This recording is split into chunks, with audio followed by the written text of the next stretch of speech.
ये वही सरकार है, ये वही प्रदेश है जो माँ, माटी और मानुष की बात करती है, लेकिन मानवता कहीं नजर नहीं आती। ममता हाँ गुंडों के लिए, रेप के आरोपियों के लिए जरूर नजर आती है, लेकिन उन महिलाओं के लिए नजर नहीं आती है जो चीख चीख कर, जिनकी चित्कार जो है ना वो सुनाई नहीं दे रही, कानों में नहीं पड़ रही है दीदी के। हिमानी जी, जब पिछली बार विधानसभा चुनाव हुआ था और उसके बाद जो केसेस, आपको एक महिला का केस याद होगा जिन्होंने सुप्रीम कोर्ट में याचिका दायर की है, मैं वो चीज कह रही हूँ जो ऑन रिकॉर्ड है। 50 साल से ऊपर की महिलाओं का उनके ही नाती पोतों के सामने बलात्कार होता है, वो इसी विधानसभा चुनाव के दौरान होता है, वो कोर्ट में केस अभी चल रहा है। आप सोचिए कि चाहे माँ हो, आपने माँ की, देखिए आपकी बारी हो गई भाई साहब, सुन लीजिए, पूरा देश आपको विधानसभा चुनाव के बाद ध्यान से देख रहा है कि जो लोग बात करते हैं, माँ की बात करते हैं, महिलाओं की बात करते हैं, माटी की बात करते हैं, मनुष्यता की बात करते हैं, आज मनुष्यता नहीं है, आज बंगाल में मनुष्यता नहीं दिख रही है। महिलाएं खुद आके सामने कह रही हैं डर, आपके गुंडे, सुन लीजिए, आपके गुंडे, आपके जो गुंडे टीएमसी के नेता है वहां के, जिनका नाम शाहजहां शेख है, उनके डर के मारे लोग अपना चेहरा छुपा के बात कर रहे हैं। महिलाएं साफ साफ बता रही हैं कि कैसे ये लगातार। राज्य सरकार जी रुक जाइए, आपके धारा प्रवाह बोल देने से आपने जो किया है वो छिप नहीं जाएगा, ढक नहीं जाएगा। आप एक बार सुन लीजिए, फिर बाकी मेहमानों का भी रुक करना है। मुझे सिर्फ इतना बता दीजिए कि पूरा गांव ये बात कह रहा है कि टीएमसी के वर्कर रात में महिलाओं को अपने यहाँ दफ्तर पे बुलाते हैं, तो पूरा गांव क्या झूठ बोल रहा है? पूरा गांव बीजेपी का है, पूरा गांव आरएसएस का है। महिलाएं डर के मारे सामने नहीं आ रही हैं, चेहरा छुपा के बात कर रही हैं। आपके गुंडे वहां उस क्षेत्र में इतने हावी हैं कि लोग डरते हैं। संजय जी क्या बोला आपने? झूठ बोल रहे हैं? हाँ, आपकी मुखिया कह चुकी है कि नौटंकी कर रही है, वो आपको नौटंकी लगती है, वो लताड़ पड़ी है, हाई कोर्ट से आपकी सरकार को लताड़ पड़ी है, और हाई कोर्ट ने कहा है कि आप उस गुंडे को नहीं बचा सकते। ममता बनर्जी जो वहां की मुख्यमंत्री आदरणीय ममता बनर्जी जी, वो नहीं बचा सकती शाहजहां शेख को, उनको बचाना नहीं चाहिए। आपको लताड़ पड़ी है हाई कोर्ट से, कोलकाता हाई कोर्ट से। विवेक श्रीवास्तव जी, नहीं लग रहा है कि टीएमसी से कुछ वहां पर संभल रहा है? वहां पर सारी मशीनरी, सब सिस्टम जो आप एक तरह से देखिए कि ध्वस्त हो गया है। कम से कम एक ट्रांसपेरेंसी रखने की जरूरत थी। चलिए, राजनीतिक दलों को आपने रोका, वो आपका अपना एक अलग मामला था, वो आपने रोका, लेकिन मीडिया को जाने से आप रोकेंगे? पत्रकार को आप इस तरह से उठा कर ले जाएंगे? न जाने उसने ऐसा कौन सा गुनाह किया था? नहीं, आप बिल्कुल ठीक कह रही हैं और मैं इसमें आपसे एग्री करूंगा। और हमने भी टीएमसी के प्रवक्ता को भी हम यही एडवाइस देंगे कि वो दीदी से बात करें। हम लोगों ने भी बोला ये, आज वृंदा करात अपनी टीम के साथ कम्युनिस्टों की पहुंची, उनको रोका गया, जबरन रोका गया, और पुलिस ने कोई अच्छा बिहेवियर वहां पे नहीं किया। हमें बहुत बड़ा ऐतराज है इस बात के ऊपर। अधीर रंजन चौधरी कांग्रेस के नेताओं के साथ, कार्यकर्ताओं के साथ धरने पे उनको बैठना पड़ा। बहुत ही सीनियर सांसद हैं पार्लियामेंट के। तो हम ये कह रहे हैं कि हम ये नहीं कह रहे कि बीजेपी का कोई मॉरल राइट है किसी को करेक्ट करने का। बीजेपी का तो अपना एक ट्रैक रिकॉर्ड बहुत खराब है। अगर मैं यूपी में गिना दूं एनसीआरबी का डेटा, तो 65,000 केस एक साल में महिला उत्पीड़न के होते हैं। तो लगाए ना प्रेसिडेंट रूल उत्तर प्रदेश में। ये बीजेपी वाले बहुत लेकिन ममता बनर्जी यहां पे गलत हैं कि वो मीडिया को नहीं आने दे रही हैं।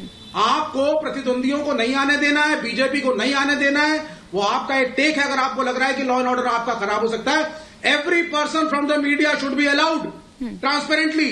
जब मीडिया, और ये वही ममता जी हैं जो बाकी प्रदेशों में दिखाती हैं, बताती हैं कि मीडिया की आवाज दबाई जा रही है, हनन हो रहा है, लोकतंत्र की हत्या हो रही है।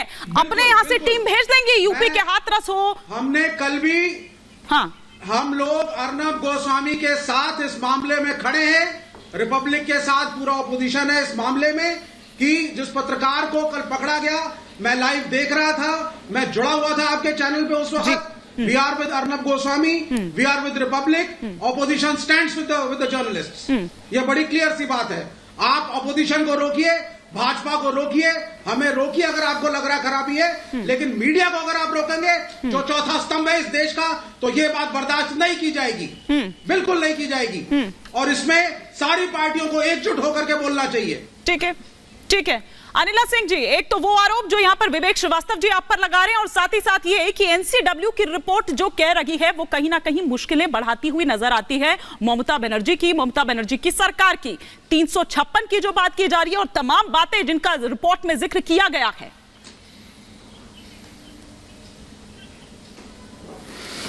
मेरी सबको राम राम। और ये बहुत दुर्भाग्यपूर्ण है। दुर्भाग्यपूर्ण मैं इसलिए कह रही हूं क्योंकि महिला अपराधीकरण और वो भी इस चरम सीमा पे, इस परिकाष्ठा पर, एक ऐसे राज्य में जिसकी मुखिया खुद एक महिला है। और दुख जब होता है और दुर्भाग्य जब मैं कहती हूं, इसलिए कहती हूं कि वो इसको मानने के लिए तैयार ही नहीं है। वो कह रही है नहीं, ये बीजेपी और आरएसएस करा रही है। वो तो नौटंकी बता रही है। नहीं, ये तो बीजेपी आरएसएस सोच रही है कि माइनॉरिटीज वर्सेस हम आदिवासी करा रहे। अरे भारतीय जनता पार्टी और आरएसएस का यही काम रह गया है। आप क्या कर रही हैं वहां पे? मुख्यमंत्री हैं, लॉ एंड ऑर्डर सिचुएशन, महिलाओं की सुरक्षा आपका विषय है कि नहीं है? आपका विषय केवल संजय जी एक सेकंड मैं आ रही हूँ, एक बार उनको कंप्लीट करने दीजिए, उसके बाद आप अपनी बात करिएगा। आपको तो नौटंकी लग रही थी ना, आपको नौटंकी लग रही थी। रुक जाइए, एक बार रुक जाइए, उनका जवाब आने दीजिए, फिर उसके बाद आप बोलिएगा। अनिला जी। और ये टीएमसी के जो प्रवक्ता यहाँ बने बैठे हुए हैं, मीडिया को माफिया कह रहे हैं। साहब आपकी नजर में मीडिया माफिया ही है, तभी आपने रिपब्लिक के पत्रकार को गिरफ्तार कर लिया। आपको मीडिया माफिया दिखती है और शाहजहां शेख क्या दिखता है? लाडला। गोदी में बैठा के ममता बनर्जी घूम रही हैं। मध्य प्रदेश में किस प्रकार की महिला मुख्यमंत्री हैं वो?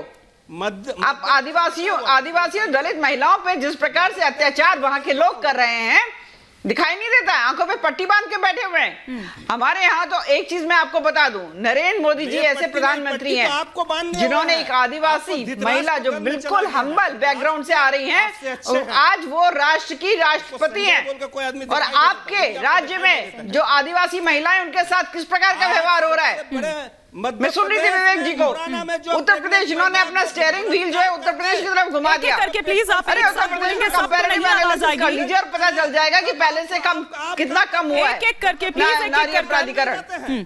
हवाई बातें नहीं करनी चाहिए। कम से कम एक आवाज में बोलिए कि वहां पर दलित और आदिवासी महिलाओं के साथ जो हो रहा है। संजय जी थोड़ा सा ब्रेक लीजिए, आप बहुत थोड़ा सा धैर्य रखिए। किसी भी महिला को और किसी भी सम्मानजनक पुरुष को इस प्रकार का व्यवहार जो महिलाओं के साथ हो रहा है वहां पे नहीं बर्दाश्त करना चाहिए। प्रीति जी, मुझे हालांकि दूसरी का रुख करना है, लेकिन आप कुछ रिएक्ट करना चाह रही हैं। हाथरस की घटना याद होगी, टीएमसी के बहुत सारी महिला सांसद गई, उनको रोका नहीं गया। फैक्ट फाइंडिंग वो सारे लोग गए। मैं कह रही हूँ पक्ष जाए विपक्ष जाए, महिलाओं से मिले, उनकी जमीनें हड़पी जा रही हैं, उनके साथ यौन उत्पीड़न हो रहा है, पता तो लगे। आप हाथरस में कुछ होता है तो यूपी में कूद कूद के जाते हैं, लेकिन जब पूरे देश के लोग जो पक्ष में है, वो भी जो विपक्ष में, वो बंगाल जाते हैं तो उनको जाने ही नहीं दिया जाता है। कोई आयोग का व्यक्ति जा रहा है, उसको भी नहीं जाने देंगे। महिलाएं जा रही है, उनको नहीं जाने देंगे। नेता जा रहे हैं, उनको नहीं जाने देंगे। कांग्रेस को रोकेंगे, लेफ्ट को रोकेंगे, सबको रोकेंगे। एजेंसी जाती है तो उस पर हमला कर दिया जाता है। प्रतिम जी, मैं आ रही हूँ, लेकिन दुष्यंत